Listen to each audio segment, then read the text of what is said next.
Hallelujah.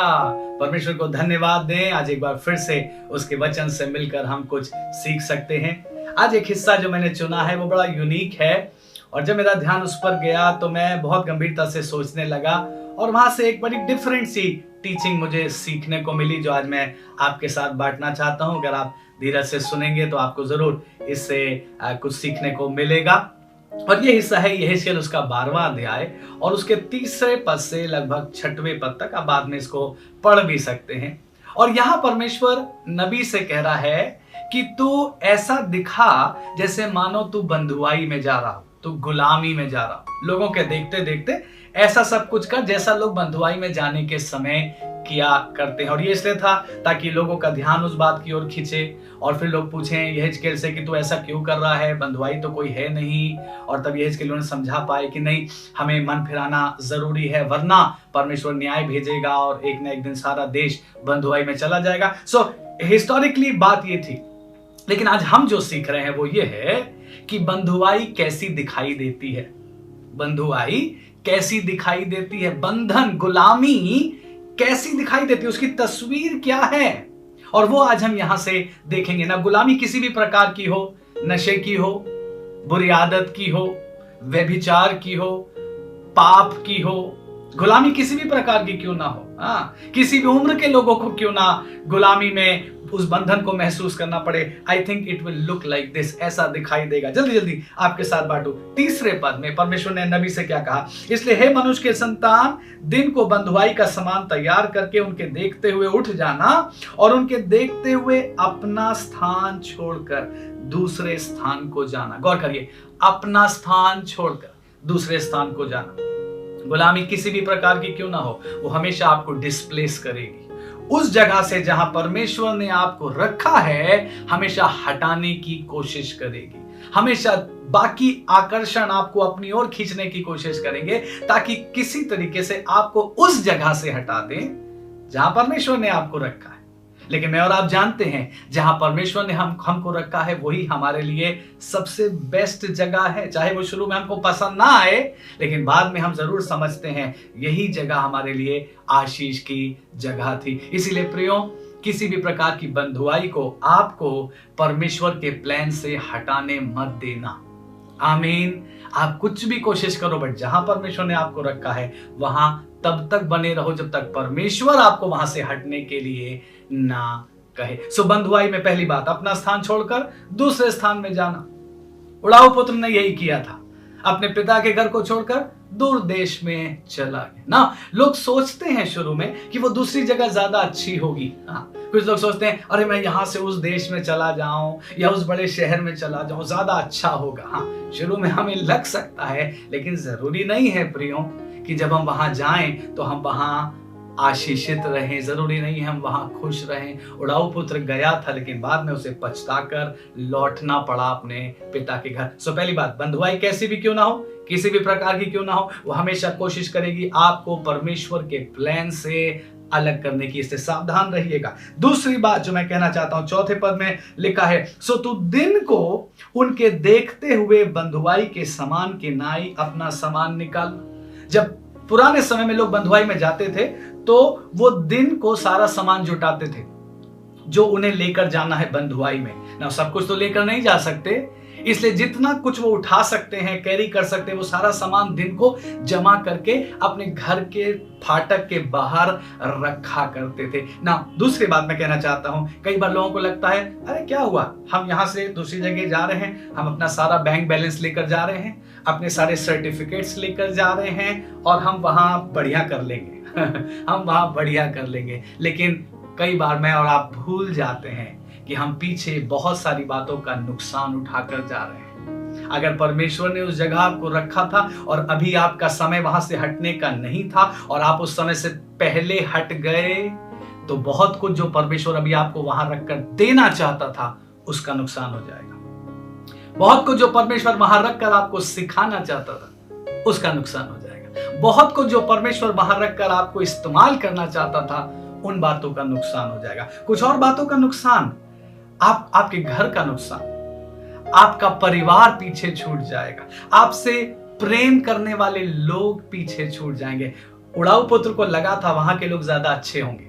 उड़ाऊ पुत्र को लगा था मेरे दोस्त साथ में है, कोई बात नहीं, पिता साथ में नहीं है, भाई साथ में नहीं है, कोई बात नहीं, दोस्त तो साथ में है। लेकिन दोस्त वहां गए और सिर्फ तब तक रहे जब तक उसके पास पैसा था, और उसके बाद दोस्तों ने भी उसको अकेला छोड़ दिया। सो प्लीज ध्यान रखिए, कई बार लोगों को लगता है हम जा रहे हैं, हमारा फैसला है, हमको कोई नुकसान नहीं है, हम और बेहतर हो जाएंगे, लेकिन ऐसा होता नहीं है। रियलिटी में अगर परमेश्वर के समय से पहले हट गए तो नुकसान ही होता है। तीसरी बात कहना चाहता हूं जो इसके चौथे पद में लिखी है, लिखा सो तू दिन को उनके देखते हुए बंधुआई के समान किनाई अपना सामान निकालना, और तब तू सांझ को बंधुआई में जाने वालों के समान उनके देखते हुए उठ जाना। इंग्लिश बाइबल में आया in the Twilight, in the Twilight, शाम का समय, शाम का समय, जब दिन खत्म हो रहा है और रात शुरू होने को है, उसके बीच का वो थोड़ा सा समय।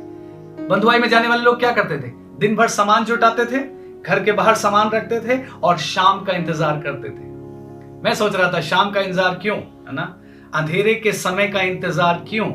क्योंकि अपनी शर्म से बचना चाहते हैं, लोगों को फेस ना करना पड़े, भीड़ को फेस ना करना पड़े, बहुत से लोगों को फेस ना करना पड़े। हमें पता है, ध्यान से सुने, समवेयर इन आवर हार्ट्स हमें मालूम है हम रॉन्ग डिसीजन ले रहे हैं, हम एडमिट नहीं कर रहे हैं, लेकिन हमें अपनी आत्मा में, अपने दिल में यह बात का एहसास है कहीं ना कहीं कि हम कुछ हड़बड़ी कर रहे हैं, हमसे कुछ गलती हो रही है, परमेश्वर के प्लान से शायद हम पहले हट रहे हैं, लेकिन फिर भी हम उस डिसीजन में कायम रहते हैं।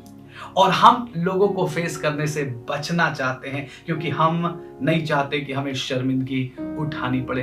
ट्वाइलाइट, लेकिन ट्वाइलाइट के विषय में एक बात और मैं कहना चाहता हूं, ध्यान से अगर आप सुने तो। ट्वाइलाइट कौन सा समय है? दिन खत्म हो रहा है, रात अभी शुरू होने को है, हल्का हल्का अंधेरा हो रहा है, और हमको क्या लगता है?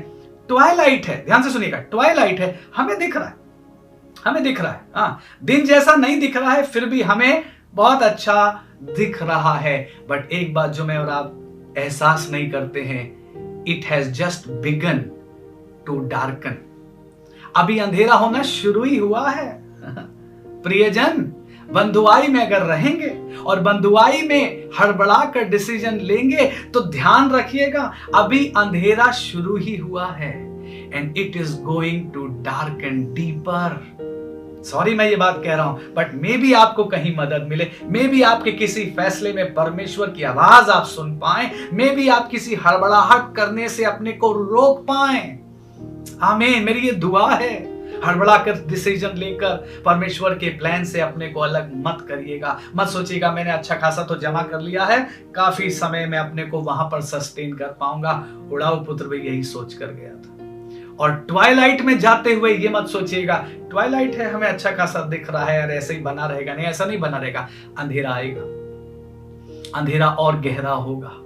अभी तो अंधेरा होना शुरू ही हुआ है और ज्यादा अंधेरा बढ़ सकता है। इसलिए बेहतर है परमेश्वर की रोशनी में बने रहना, इसलिए बेहतर है परमेश्वर के विल में बने रहना, इसलिए बेहतर है परमेश्वर के प्यार में बने रहना, इसलिए बेहतर है परमेश्वर ने जो परिवार आपको दिया है उसकी सुरक्षा में कायम रहना। जो कलीसिया प्रभु ने आपको दी है उसकी सुरक्षा में कायम रहना। हड़बड़ा कर एक कलीसिया से दूसरी कलीसिया, दूसरी कलीसिया से तीसरी कलीसिया जंप मत करते रहिए।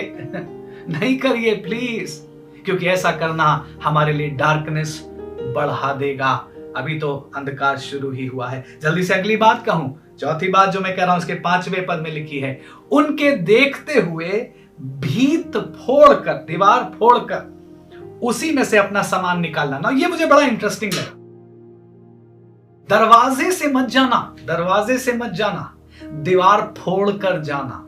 ये एक तस्वीर हुआ करती थी बंधुआई में जाने वाले लोगों की। उन्हें दरवाजे से नहीं निकलना होता था, बल्कि अपने ही हाथों से, ध्यान से सुने, अपने ही हाथों से अपने घर की दीवार तोड़ते हैं और उसमें से निकलते हैं। आप कुछ समझ पा रहे हैं?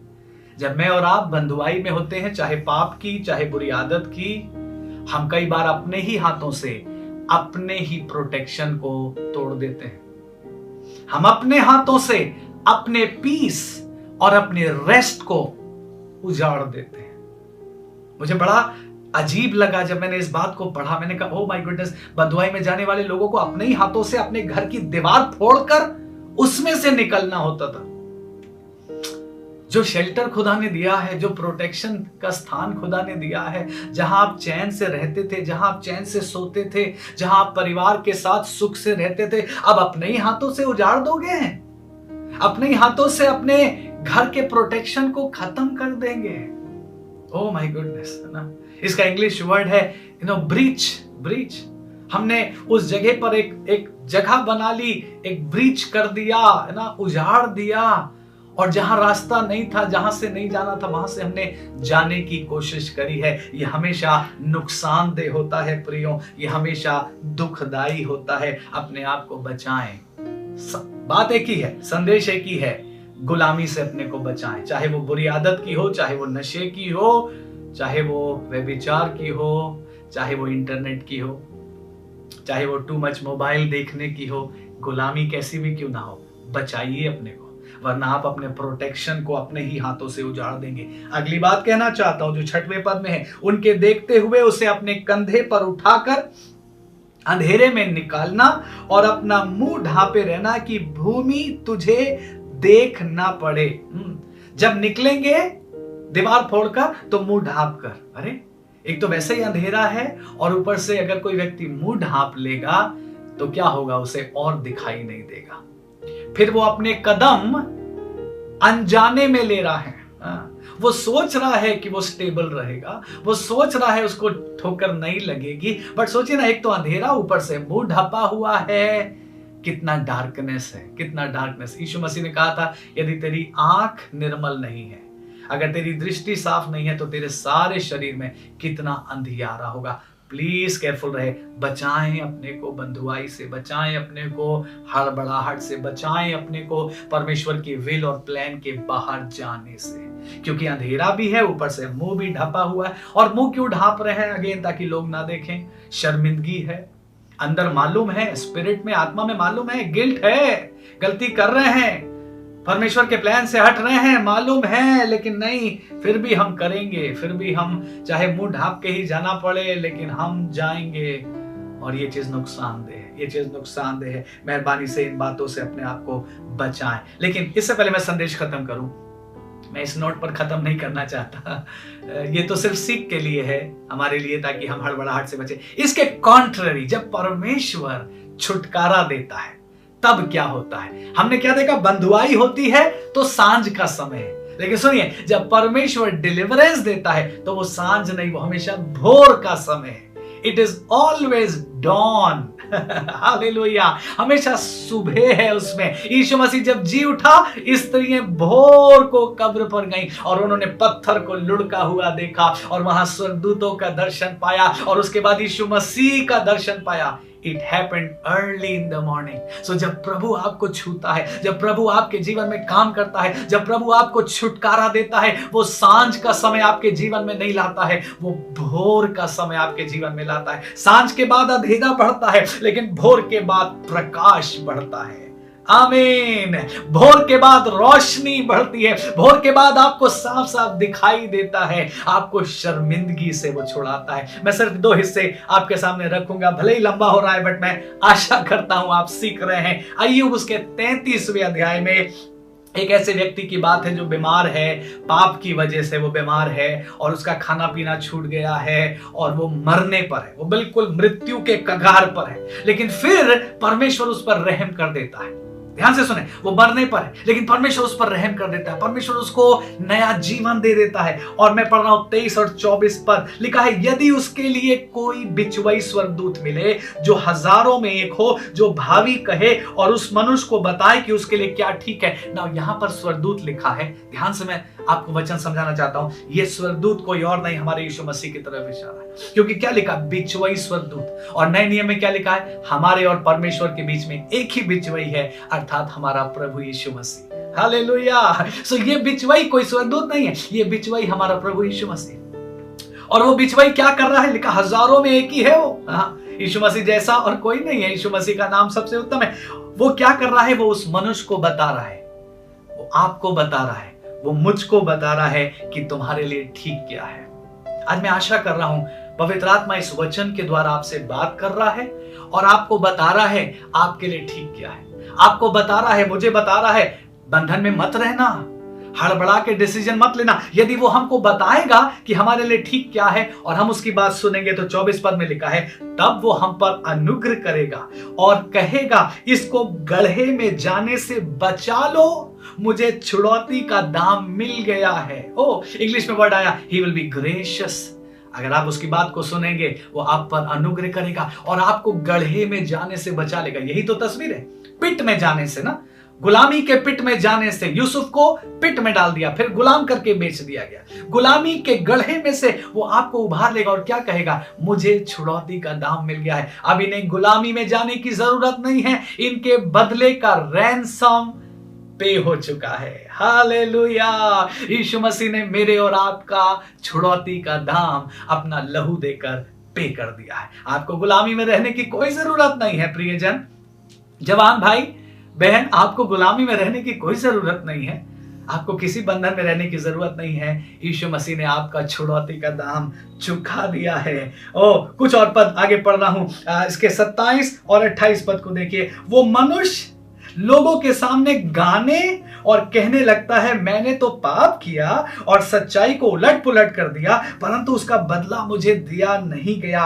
उसने मेरे प्राण को कब्र में पड़ने से बचाया है, मेरा जीवन उजियाले को देखेगा। यही तो हम बात कर रहे हैं। जब यीशु मसीह डिलीवर करता है तो वो रोशनी है, सुबह है। मेरा जीवन उजियाले को देखेगा, मेरा प्राण उजियाले से भर जाएगा। क्या आप कहेंगे, मेरा प्राण उजियाले से भर जाएगा? हालेलुया! और ये उजियाला कौन देगा? हमारा प्रभु यीशु मसीह, क्योंकि उसने हमारे लिए छुड़ौती का दाम चुका दिया है। 30 पद में कहता है, जिससे उसको कब्र से बचाए और वो जीवन लोक के उजियाले का प्रकाश पाए। जीवन लोक का उजियाला आपके लिए रखा हुआ है। यीशु मसीह पर विश्वास करने वाले लोगों के लिए इस जीवन में भी और इस जीवन के बाद भी उजियाला तैयार है, रोशनी तैयार है। परमेश्वर के प्यार की रोशनी से वो आपको भर देगा। हालेलुया! परमेश्वर के प्यार की रोशनी बहुत अद्भुत है। जब वो हमारे अंदर भर जाती है, ऐसा चैन आता है जो और कोई हमें नहीं दे सकता। मैं एक और व्यक्ति को याद कर रहा था इस संदेश को तैयार करते समय। प्रेरितों के काम 3 अध्याय में एक लंगड़ा बैठा है सुंदर फाटक के पास, मंदिर के सुंदर फाटक के पास, और वहीं से पतरस और यूहन्ना निकलते हैं और लंगड़ा उनकी ओर देखता और पतरस कहता है, सोना चांदी तो मेरे पास नहीं है, पर जो मेरे पास है वो मैं तुझे देता हूं। यीशु मसीह नासरी के नाम से उठ खड़ा हो। और सोचिए, ये जो उस बीमारी के बंधन में वर्षों से पड़ा था, उछल कर खड़ा हो गया और ठीक हो गया। इसके पैरों में बल आ गया, ये चलने लगा, और ना सिर्फ चलने लगा, कूदने लगा, उछलने लगा, नाचने लगा और परमेश्वर की स्तुति करने लगा। और सीधा कहां गया? परमेश्वर के भवन में, और वहां जाकर उसने परमेश्वर की स्तुति करी और बहुतों ने उसको देखकर परमेश्वर की महिमा करी। क्या दिखा रहा हूं मैं आपको? गुलामी में अंधियारा होगा और अंधियारा बढ़ेगा, लेकिन यीशु मसीह में उजियाला होगा और उजियाला बढ़ेगा। खुशी बढ़ेगी, आनंद से आप नाचेंगे, उछलेंगे, कूदेंगे, स्तुति करेंगे, क्योंकि परमेश्वर ने मुझे और आपको छुटकारा दे दिया है। आज मेरी प्रार्थना है, इस वचन से प्रभु आपको खूब ताकत दे, हिम्मत दे, और आप आगे को हड़बड़ा कर कोई डिसीजन लेने से अपने को रोकें। गलत फैसले की खासतौर से मैं बात कर रहा हूं, गलत फैसले से अपने को रोकें और परमेश्वर से कहे, प्रभु मैं बंधुआई में जाना नहीं चाहता, मैं अपने घर को मैं ब्रीच बनाना नहीं चाहता, मैं अपने घर की सुरक्षा अपने हाथों से उजाड़ना नहीं चाहता, मैं अपने आत्मिक जीवन में सुरक्षा उजाड़ना नहीं चाहता, बल्कि जहां आपने मुझे रखा है और जहां आप मुझे रखना चाहते हैं, प्रभु मैं बाहर रहूंगा, ताकि मैं आपके उजियाले में बना रहूं और आपकी शांति, आपकी सुरक्षा और आपकी आशीषें मेरे जीवन में बनी रहे। आइए छोटी सी प्रार्थना करें। प्रभु हम दुआ करते हैं, हम सबको आप यह अनुग्रह दें, हम बंधनों से बचें, हम गुलामी से बचें, हम पाप की गुलामी, नशे की गुलामी, बुरी लतों की गुलामी, इंटरनेट की गुलामी, इन सब से बचें प्रभु जी, और हम आपके उजियाले में चलें प्रभु।